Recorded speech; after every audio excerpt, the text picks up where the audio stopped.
Ayez la lumière à tous les étages. Alors aujourd'hui, l'histoire de Noé et du déluge. Noé, c'est un gars a priori plutôt chouette. Bon, alors il commence à y avoir un peu de monde sur Terre, mais apparemment rien se passe comme Dieu le voudrait. Les gens ont des attitudes moralement discutables, ça se tue, ça fornique, bref, c'est l'anarchie.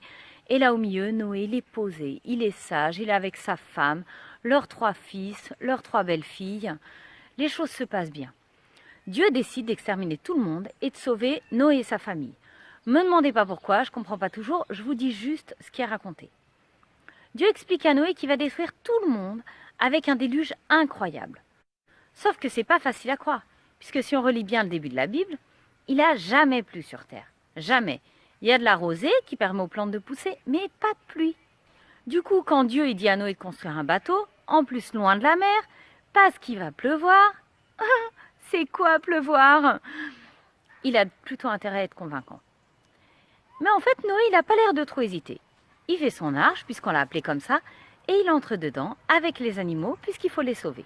Du coup, il doit y avoir pas mal de monde, de bruit, d'odeurs. Oh, j'en parle même pas, si elle est plutôt les boucs. Et tout ça va cohabiter pendant 1 an et 10 jours, dont 40 jours de pluie torrentielle.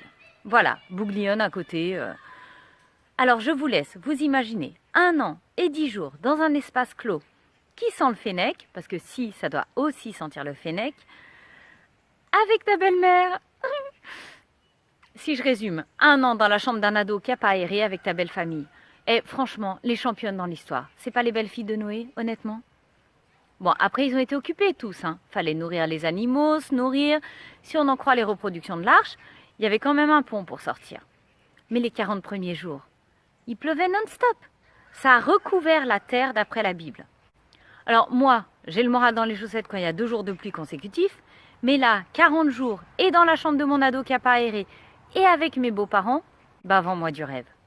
Non mais je les aime, c'est pas le problème, c'est juste la cohabitation aussi longtemps, quoi.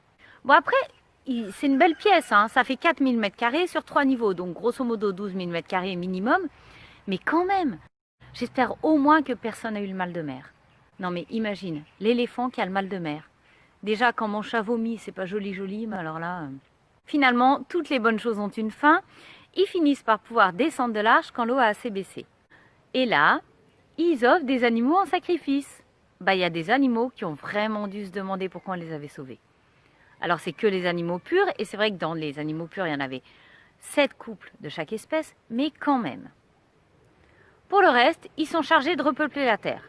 Bon, l'histoire s'arrête pas là. Noé découvre le vin, il se met carpette devant ses fils. Peut-être qu'à un moment, Dieu s'est demandé s'il avait misé sur le bon.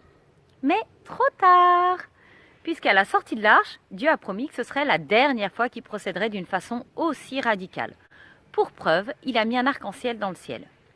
Ça veut dire que chaque fois que tu vois cet arc-en-ciel, c'est aussi Dieu qui te rappelle qu'il fera plus de déluge, qu'il détruira plus les hommes de cette manière. Par contre, il te promet pas que tu devras pas habiter dans ta belle famille. Ça, c'est pas écrit.